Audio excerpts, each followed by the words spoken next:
अस्सलाम वालेकुम फ्रेंड्स। आज के इस लेक्चर के अंदर हम बात करेंगे कंस्ट्रक्टर फंक्शन के बिहेवियर पर इनहेरिटेंस के अंदर। कंस्ट्रक्टर फंक्शन क्या होता है ये हम ऑलरेडी देख चुके हैं। बेसिकली वो तमाम चीज़ें जो हम ऑलरेडी डिस्कस कर चुके हैं एक सिंगल क्लास के अंदर, अब हम उन सभी चीज़ों को डिस्कस कर रहे हैं इनहेरिटेंस के पर्सपेक्टिव से। तो आइए, फर्स्ट ऑफ ऑल तो आप एक कॉन्सेप्ट हमेशा माइंड में रखिएगा कि कभी भी किसी भी क्लास का कंस्ट्रक्टर फंक्शन इनहेरिट होकर चाइल्ड क्लास को नहीं मिलता। Constructor function can not be inherited.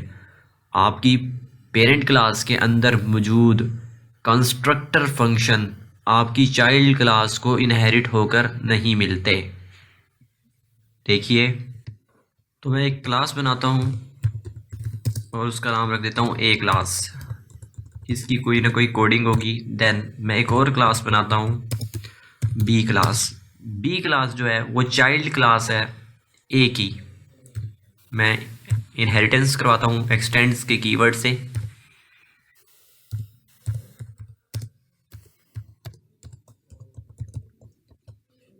और इसके बाद मैं इस क्लास को भी, इसके बाद एक मैं थर्ड क्लास बनाता हूँ सी नाम से, और इसके अंदर मैं अपना मेन का फंक्शन लिखता हूँ।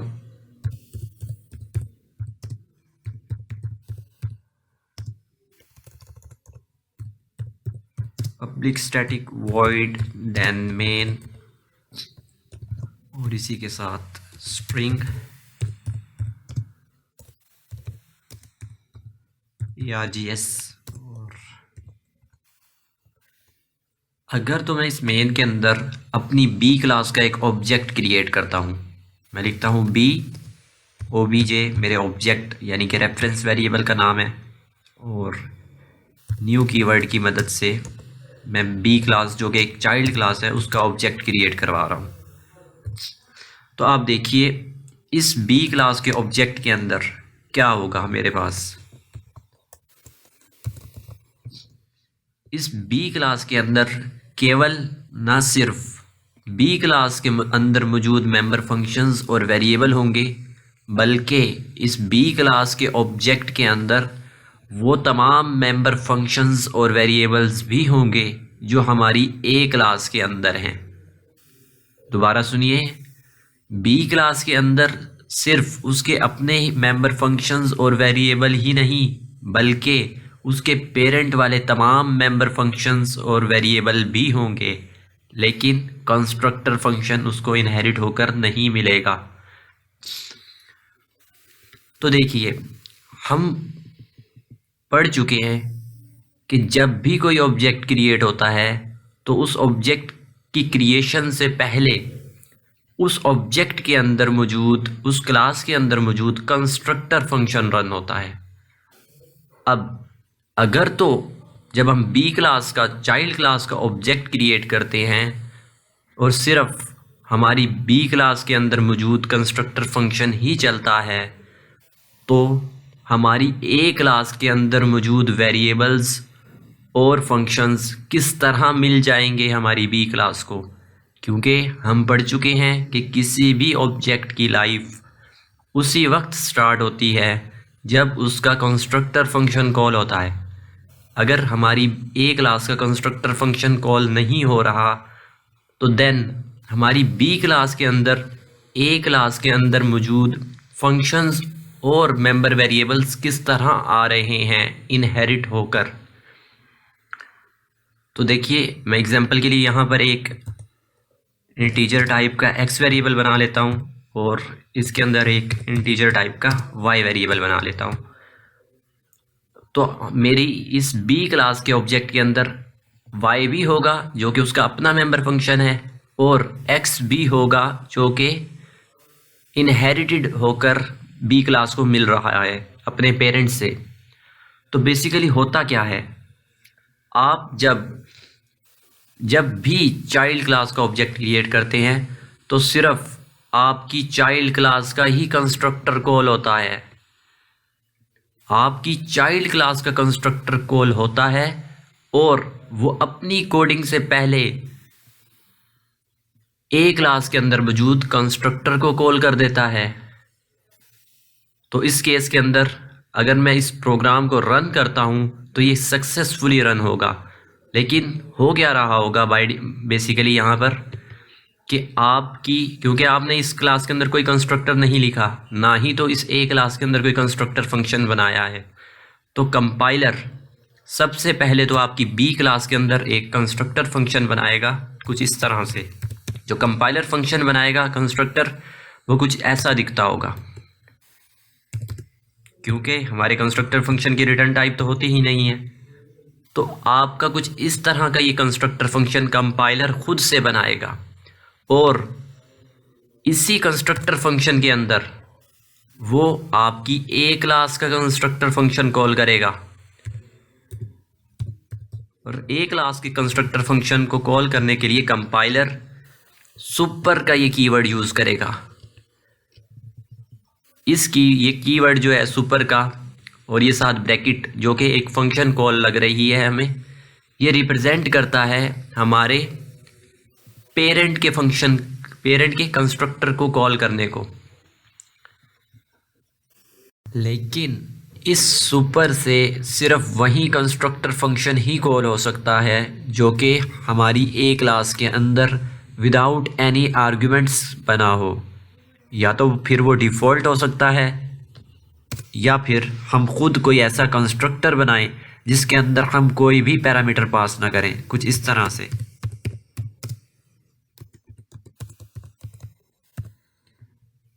ऐसा कंस्ट्रक्टर फंक्शन कंपाइलर खुद से कॉल कर सकता है। इस कॉल को, इस कीवर्ड को आपके चाइल्ड क्लास के कंस्ट्रक्टर फंक्शन के अंदर लिखकर, बेसिकली ये हमें नज़र नहीं आता, कंपाइलर खुद से लिख देता है इस तरह से।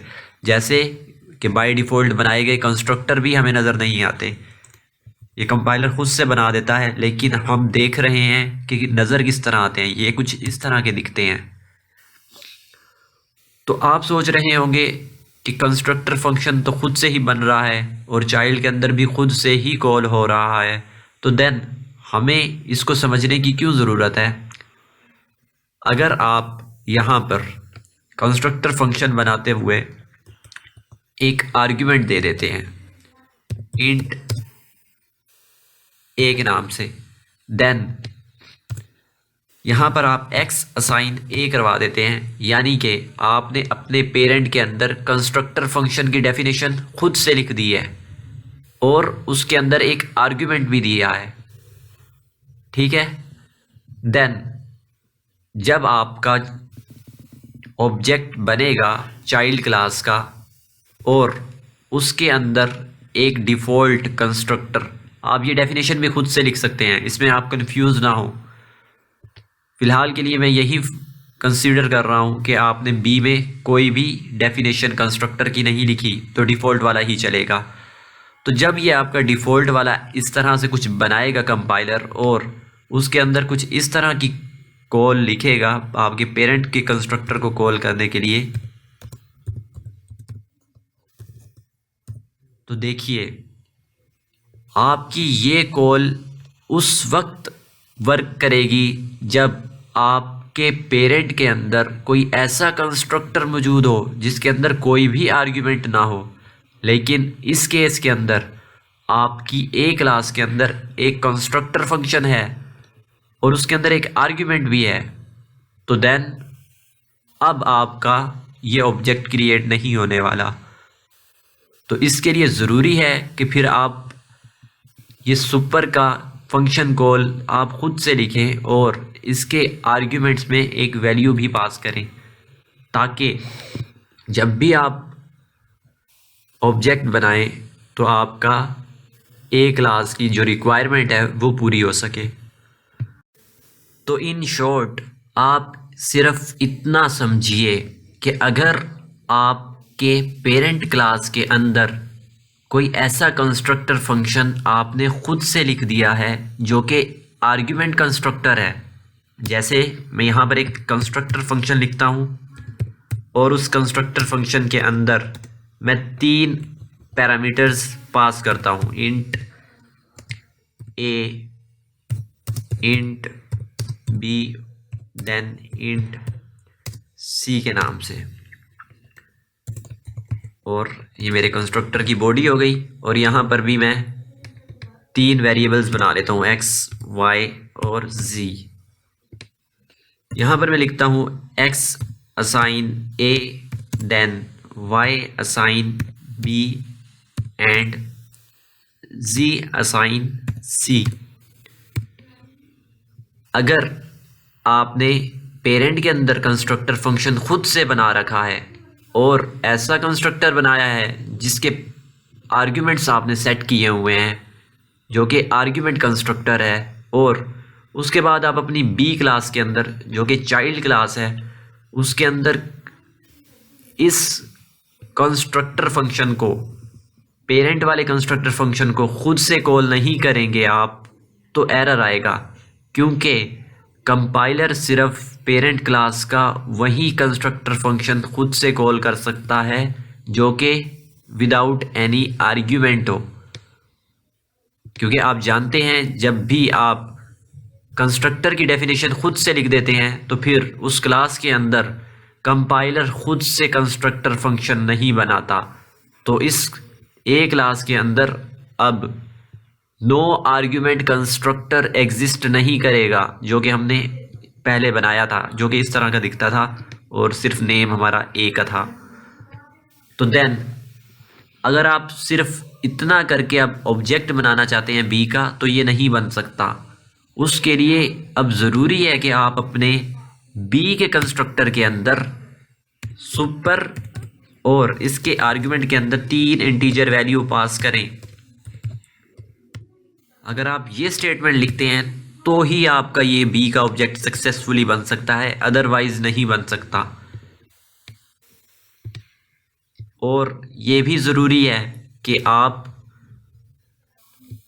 अपने कंस्ट्रक्टर यानी कि बी के कंस्ट्रक्टर के अंदर आपको अगर कोई ना कोई कोडिंग लिखनी है, यहाँ पर आपने कोई वैल्यूज़ असाइन करवानी है, int y is equal to, यानी आपने y को कोई वैल्यू दी हुई है 12, तो ये बात ज़रूरी है कि आप अपने पेरेंट के कंस्ट्रक्टर को फर्स्ट लाइन के अंदर ही कॉल करें।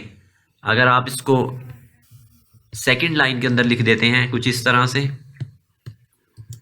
तब भी ये वैलिड नहीं है, क्योंकि आपका चाइल्ड का कंस्ट्रक्टर खुद अपनी कोडिंग को रन करने से पहले रन करता है आपके पेरेंट के कंस्ट्रक्टर को।